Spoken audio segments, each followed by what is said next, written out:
दीपिका नगर की मौत की जो गुत्थी है वो और ज़्यादा उलझती जा रही है। आपको पता ही होगा कि उनकी मृत्यु अभी कुछ दिनों पहले हुई, लेकिन इस केस में बहुत सारी नई जानकारियां आ रही हैं और हमारी टीम, हमारे जो रिपोर्टर्स हैं, यंग रिपोर्टर्स हैं, उन्होंने जाकर के ना ही सिर्फ दीपिका की फैमिली से मुलाकात की, बट उन्होंने उनके सास ससुर और बाकी जो परिवार है उनसे भी मुलाकात की, जिससे कि पूरा मामला समझ में आ सके। और जो दूसरी साइड है, जिनको अक्यूज बोला जा रहा है और ये बोला जा रहा है कि उन्होंने मार डाला अपनी खुद की बहू को, उस पे क्लैरिटी क्या है वो हम आपको बताने की कोशिश कर रहे हैं। नमस्कार, मेरा नाम है नागेंद्र सिंह और हमारे साथ है यंग रिपोर्टर ओजस्वी और विशाखा। ओजस्वी और विशाखा ने कल ग्रेटर नोएडा जाके पूरे परिवार से मुलाकात की, जो उनका ससुराल था, दीपिका का ससुराल था, और कुछ ऐसी जानकारियां मिली जो हमें आपके साथ ज़रूर शेयर करना चाहिए। पेचकस के निशान, उनकी मौत और दीपिका के माता पिता या उनके बाप जो थे वो उस घर में मौजूद थे जहां पे उनकी मृत्यु हुई एक रात पहले। अब ये सब बहुत सारे सवाल उठाते हैं। आइए हम डायरेक्ट अब पूछते हैं ओजस्वी से और विशाखा से कि आपने वहां पर क्या देखा और कौन सी ऐसी चीजें थी जो आपको लगा कि कहानी से बिल्कुल मैच नहीं कर रही, जो कहानी हमें पता है। ओजस्वी, ऐसा क्या दिखा आपको जब आप वहां गए? सबसे पहले जब आप घर में घुसे तो कौन सी चीज ऐसी थी जो आपको लगा कि दिस इज नॉट नेचुरल? जी बिल्कुल, मैं बात शुरू करूंगी घर जाने से पहले की। जब हम वहाँ पहुँचे तो घर में ताला था, तो आसपास लोगों से ये आप बात कर रही हैं उनके ससुराल की? जी बिल्कुल, दीपिका के ससुराल की, माने ऋतिक के घर की। तो वहाँ हम जब पहुँचे तो ताले थे, तो आसपास लोगों से पूछा तो कोई कुछ बता नहीं रहा था। एकदम से 2 बाइकें आती हैं और वो लोग बोलते हैं कि चाचा के घर चलिए, ऋतिक के चाचा के घर, वहाँ जाके बातचीत करते हैं। हमने कहा ठीक है चलते हैं। वहाँ गए तो वहाँ पे लोग, मैं कहूँगी, बहुत एक्साइटेड थे। वो चाह रहे थे कि अरे अब हमारी बात जो है, हमारे साइड की बात जो है वो कैमरे पे आएगी, और बहुत उत्सुक थे। उन्होंने बोला हाँ हम बोलेंगे, महिलाएं भी बोलेंगी, महिलाओं से अलग बात करी, और जो वहाँ पे जो और मर्द थे उनसे भी बात करी।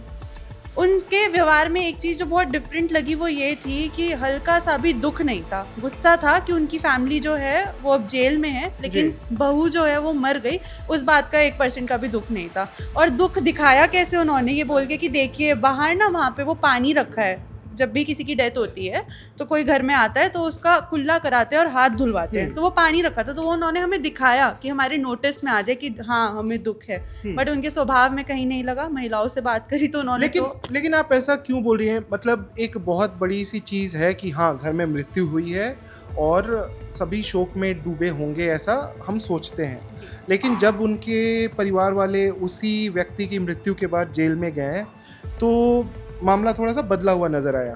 तो विशाखा, क्या इल्ज़ाम वो लगा रहे हैं और क्या बोल रहे हैं कि ऐसा क्यों हुआ, या उनकी मृत्यु के बारे में, कि मौत के बारे में कौन सी ऐसी चीज़ें उन्होंने बताई जो आपको थोड़ी अटपटी लगी? सबसे पहली बात तो जैसा कि न्यूज़ में हम देख रहे हैं कि उन्होंने सब बोल रहे हैं कि दीपिका की हत्या हुई है। ऋतिक के घर वालों का, जो उनके पति है, उनके घर वालों का ये कहना था कि दीपिका ने आत्महत्या करी है। जबकि ऋतिक की जो दादी है उनके बयान के मुताबिक उन्होंने बताया कि दीपिका और ऋतिक की लड़ाई भी हुई थी उसी रात दीपिका की मौत से कुछ घंटों पहले, कुछ मिनट पहले। और उस लड़ाई के बाद वो छत पे भागी और फिर वो वहाँ से कूद गई। और उनका ये कहना था कि ऋतिक तो बहुत सीधा था और दीपिका ही तेज थी, और ऋतिक उसके पीछे भाग रहता था। और तो जब वो बातें करते हैं कि दीपिका बहुत तेज थी, तो उनका क्या कहना था, कैसे तेज थी? कि दीपिका को बहुत ऐसा एटीट्यूड था कि वो बहुत खूबसूरत है और वो बहुत अच्छी दिखती है, इसलिए वो बहुत ज़्यादा ऐसे अपने एटीट्यूड में रहती थी, उनका ये कहना था। तो गांव की उसमें थोड़ा होता है कि बहुओं को थोड़ा कम बोलना चाहिए, लेकिन अब उन्हें। बट एज अ वुमन जब आप ये सुनते हो कि एक लड़की खूबसूरत थी तो उसमें एटीट्यूड था और उसकी मृत्यु हो गई और वो खुद छत से भी कूद गई, तो ये सब बातें जब आप सुनते हैं तो एज अ वुमन आप लोग की सोच क्या बोलती है? ऐसा नहीं होता है जनरली, कि अगर मैं अपनी बात करूं तो ऐसा नहीं होता है कि अगर कोई खूबसूरत है तो उसमें एटीट्यूड आ जाएगा। बट जैसा गांव का जो बूढ़ी औरतों का वो है, वो सोचती हैं कि अगर पढ़ी हुई बहू है और थोड़ा सुंदर है तो उसके अंदर होगा थोड़ा तो उनके कपड़ों को लेकर के भी कोई चर्चा हुई, कुछ बोला उन्होंने? जी हाँ, मैं बताऊंगी। जो दीपिका है, उनकी जो बहन है, उन्होंने एक ऐसा स्टेटमेंट दिया कि दीपिका अपनी बहन से बहुत प्रभावित रहती थी और दीपिका की बहन अपने परिवार वालों से अलग रहती है, माने कि अपने पति उनका के divorce साथ हो चुका है। नहीं, अपने पति के साथ रहती है, लेकिन ये सास ससुर के साथ नहीं रहती हम्म। कि वो बड़े अलग तरीके से रहती है, वो तो वेस्टर्न कपड़े पहनती है, वो तो मॉडर्न बनती है, इंस्टाग्राम चलाती है, उन्होंने तो ये भी बोला था। तो इन बातों से मेरे को बहुत अजीब लगा कि उनकी मेंटालिटी क्या है, और फिर कि दीपिका ये सब उससे सीखती थी और हमारे यहाँ पे तो ऐसा नहीं होता है। जी। उनके ये शब्द थे। और आप बता रहे थे कि इनकी जो मैरिज थी, हमें यहाँ तक पता था कि ये अरेंज्ड मैरिज थी, लेकिन अभी जब आप लोगों ने मुलाकात की तो ये समझ में आ रहा है कि ये बिल्कुल अरेंज्ड मैरिज ही नहीं था, लेकिन इसमें लव का भी एंगल था। जी, उन्होंने बताया कि किसी रिलेटिव की शादी थी, मेरे को पूरा ढंग से याद नहीं है, तो शायद कोई चचेरे भाई या किसी की शादी थी, वहाँ पे वो गए थे। तो वहाँ पे ऋतिक ने दीपिका को देखा और बहुत सुंदर लगी उसको, बहुत अच्छी लगी, तो उन्होंने रिश्ते की बात करी। ऋतिक और दीपिका की बातचीत होने लग गई और उसके बाद उनका रिश्ता हो गया, क्योंकि बिरादरी का ही रिश्ता था तो परिवार वाले भी मान गए। और इनकी उम्र में भी कुछ डिफरेंस था? जी, जिस समय शादी हुई उस समय ऋतिक 20 साल का था और दीपिका 23 साल की थी। लड़की इतनी पसंद आई कि उन्होंने उम्र भी नहीं देखी और शादी कर दी। ओके। और जो सबसे चौंकाने वाली बात आपने बताई कि दीपिका के जो फादर थे वो उनके ससुराल में थे और उनके ससुर के साथ जिस दिन दीपिका की मौत हुई है उस दिन ये दोनों बैठकर वहाँ शराब पी रहे थे।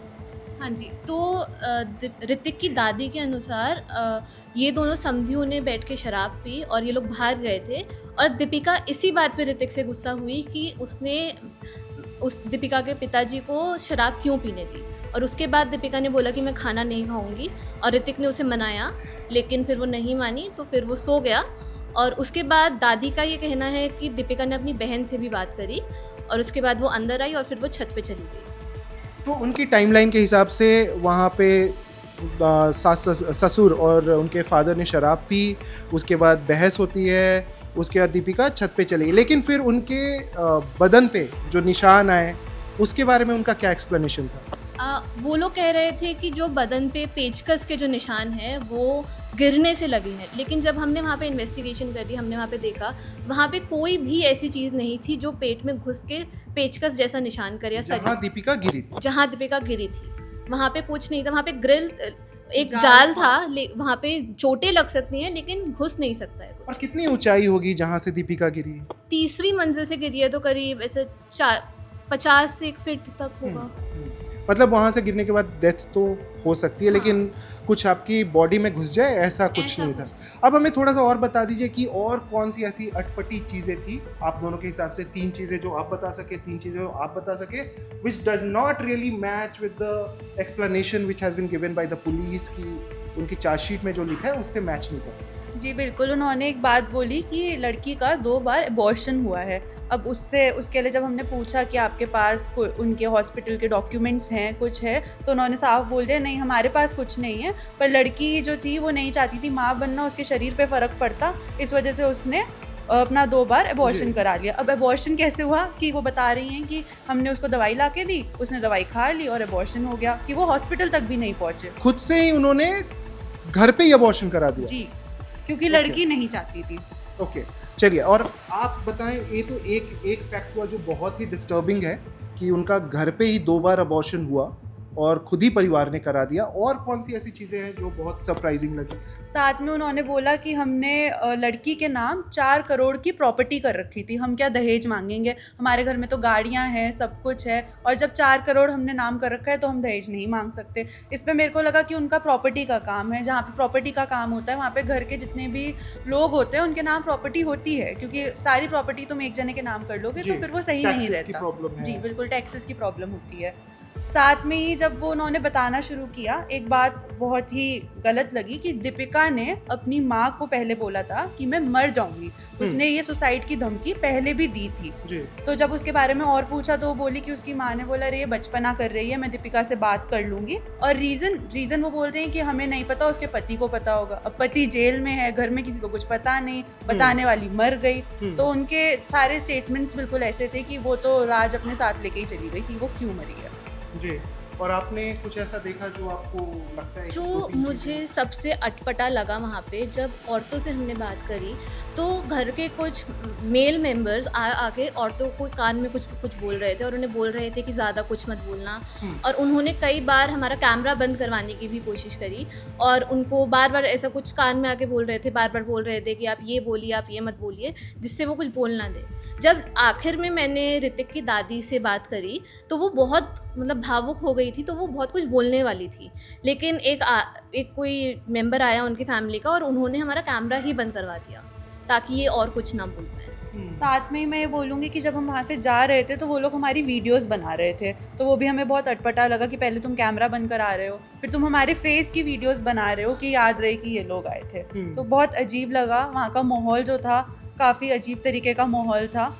कुछ हमें डर भी लगा वहाँ पे कि हम सेफ़ हैं यहाँ पे कि नहीं, क्योंकि जिस हिसाब से वो लोग देख रहे थे, जिस हिसाब से वो सोच रहे थे कि अरे इनके मुंह से भी क्वेश्चन निकल गया, अब हमारी घर की औरतें ये जवाब गलत ना दे दें या सही ना दे दें। तो माहौल वहाँ पे बहुत डर वाला माहौल था। और मैं तो कहूँगी जो हमारे साथ मेल रिपोर्टर और कैमरामैन गए थे उनके सामने तो वो औरतें घूंघट करके आ रही थी, ऐसे तो आ भी नहीं रही थी, बल्कि जब दादी का भी इंटरव्यू हुआ है तो उनके मुंह पे पूरा घूंघट है जी। और सबसे मतलब एक जो मुझे लगा कि इन लोगों ने एक बहुत ही कुछ ऐसा सोची समझी बातें कही हैं जो इन लोगों ने पहले से प्लान कर रखी हैं, क्योंकि हर कोई एक जैसी ही बात कर रहा है और अगर कोई भावुक होके कुछ निकलने वाला है मुंह से तो कोई दूसरा इंसान आके उसे चुप करा दे रहा है। ये मेल मेंबर्स में भी हुआ है। जब मेल मेंबर्स का इंटरव्यू लिया था उसमें भी हुआ है कि एक इंसान बोलने वाला था लेकिन दूसरे ने उसे चुप करा दिया कि नहीं बोलना है। तो इन लोगों ने कुछ ऐसा सोच समझ के कुछ प्लान कर रखा है कि यही हम बोलेंगे जिससे हमारा पक्ष स्ट्रॉन्ग हो जाए सब कुछ। तो पूरे परिवार पे एक्चुअली आफत आती है जब ऐसी केसेस आते हैं। लेकिन इस पूरे डिस्कशन को एंड करने के पहले बस मैं आखिरी राय आपकी जानना चाहता हूँ। आपको कहीं ऐसा लगा कि औरत भी औरत की दुश्मन है और वो इस केस से प्रूव होता हुआ नज़र आया आपको जब आपने जाके मुलाकात की? जी बिल्कुल। मैंने उनकी बुआ से बात करी थी तो उनके बुआ के कुछ ऐसे शब्द थे कि जब लड़की एक बहुत बड़े पैसे वाले घर में आ जाती है ना तो उसके ठाठ बहुत ज़्यादा हो जाते हैं। उन्होंने तो हमारा एग्जाम्पल दिया कि आप लोग जैसे हैं, आप कमाएंगे फिर खाएंगे, उसको तो बैठे बिठाए मिल गया इसलिए उसमें इतना एटीट्यूड आ गया, वो अपने आप को बहुत ज़्यादा समझने लग गई। तो यहीं से उस औरत की थिंकिंग, उनके घर की थिंकिंग समझ में आती है कि वो किसी लड़की को जस्ट बिकॉज वो उनके घर में शादी करके आई है और वो लोग अच्छे परिवार के लोग हैं जज कर लेते हैं।